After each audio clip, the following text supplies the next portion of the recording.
The prophets of a brave new world, captains of industry, have visions grand and great designs, but none have room for me.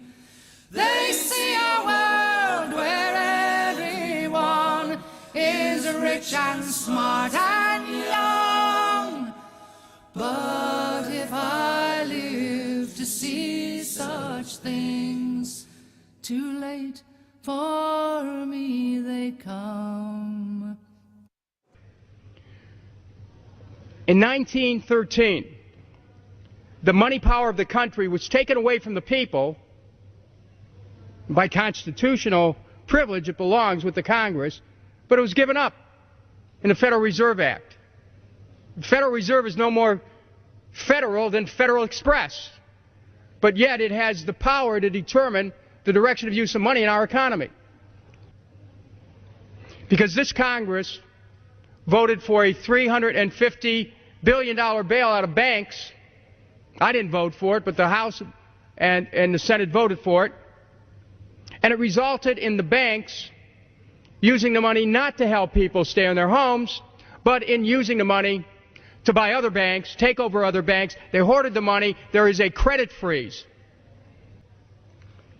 The banks have shown that they can't be trusted with the American economy. That's generally been the case, but now it's out in the open, $350 billion later. In my opening remarks, I mentioned that Title 31 gives the GAO authority to audit the Fed, except in the final conclusion, they exempt the Federal Reserve and the FDIC and the Comptroller of the Currency, so there is no authority. If Congress ever wants to know what's going on, we'd have to change the code. For instance, right now, I think it would be important for us to know what our monetary authorities are thinking about and talking about and planning internationally, because this system isn't working and a new system is going to be devised, and I'm sure it's been discussed. I'd like to know if there's plans for another pseudo-Bretton Woods agreement. It's very, very important to us. It's important to our sovereignty. It's important to our well-being, but we don't even have the right to know that as members of Congress.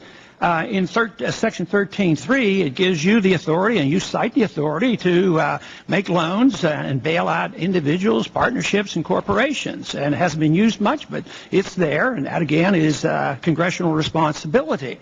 But, you know, transparency is one thing, and I want that because I think it would expose the system to how it operates. But there's more to it than that. To me, it's the power. It's the power and the authority that gravitates into the hands of a small group of people who can create money out of thin air. This is an ominous power. Not a whole lot has been talked about with regard to the $2.2 trillion that the Fed has lent out. Now, I find that absolutely extraordinary that I wrote you a letter and I said, hey, who'd you lend the money to? What were the terms of those loans? How can my constituents in Vermont get some of that money? Who makes the decisions? Do you guys sit around in a room? Do you make it? Are there conflicts of interest? So my question to you is, will you tell the American people to whom you lent $2.2 trillion of their dollars, and who got the money? Hundreds and hundreds of banks. Any bank or that has access to the U.S. Federal Reserve's discount. Tell us who they are. No, because the reason that is counterproductive and will destroy the value of the program is that banks will not come to the discount. Isn't that too bad? Sorry? In other words, isn't that too bad? They took the money, but they don't want to be public about the fact that they received it. We heard a whole lot about AIG. They're on the front pages. These are very now, I got banks and I have businesses in the state of Vermont who are in a lot of trouble. Not banks. Our banks, by the way, are doing pretty well. Now, how do these guys who are honest business people get it? Do you have to be a large, greedy, reckless financial institution to apply for these monies? America is socially divided and politically benighted. Inequality and poverty grow steadily along with risk and debt. Too many working families cannot make ends meet with two people working, let alone if one stays home to care for children or aging parents. Young people without privilege and wealth struggle to get a footing. Seniors enjoy less security for a lifetime's work. None of this is accidental. Nobel laureate economist Robert Solow, not known for extreme political statements, characterizes what is happening as nothing less than elite plunder, the redistribution of wealth in favor of the wealthy and of power in favor of the powerful. In fact, nearly all the wealth America created over the past 25 years has been captured by the top 20% of households, and most of the gains went to the wealthiest. The top 1% of households captured more than 50% of all the gains in financial wealth, and these households now hold more than twice the share their predecessors held on the eve of the American Revolution. The anti-federalist warning that government naturally works to fortify the conspiracies of the rich proved prophetic. The choice cannot be avoided. What kind of economy do we seek, and what kind of nation do we wish to be? Do we want to be a country in which the rich get richer and the poor get poorer, or do we want a country committed to an economy that provides for the common good, offers upward mobility, supports a middle-class standard of living, and provides generous opportunities for all? The richest nation in the world has to borrow hundreds of billions of dollars to pay its bill, when its middle-class citizens sit on a mountain of debt to maintain their living standards, when the nation's economy has difficulty producing secure jobs or enough jobs of any kind, something is amiss. Mr. Greenspan, I have long been concerned that you are way out of touch with the needs of the middle class and working families of our country, that you see your major function in your position as the need to represent the wealthy and large corporations. And I must tell you that your testimony today only confirms all of my suspicions. And I urge you, and I mean this seriously, because you're an honest person. I think you just don't know what's going on in the real world. And I would urge you, come with me to Vermont, meet real people. The country clubs and the cocktail parties are not real America. The millionaires and billionaires are the exception to the rule. You talk about an improving economy while we have lost 3 million private sector jobs in the last 2 years. Long-term unemployment has more than tripled. Unemployment is higher than it has been since 1994. We have a $4 trillion national debt. 1.4 million Americans have lost their health insurance. Millions of seniors can't afford prescription drugs. Middle-class families can't send their kids to college because they don't have the money to do that. Bankruptcy cases have increased by a record-breaking 23%. Business investment is at its lowest level in more than 50 years. CEOs make more than 500 times of what their workers make. The middle class is shrinking. We have the greatest gap between the rich and the poor of any industrialized nation, and this is an economy that is improving. I hate to see what would happen if our economy was sinking. Now, today, you may not have known this.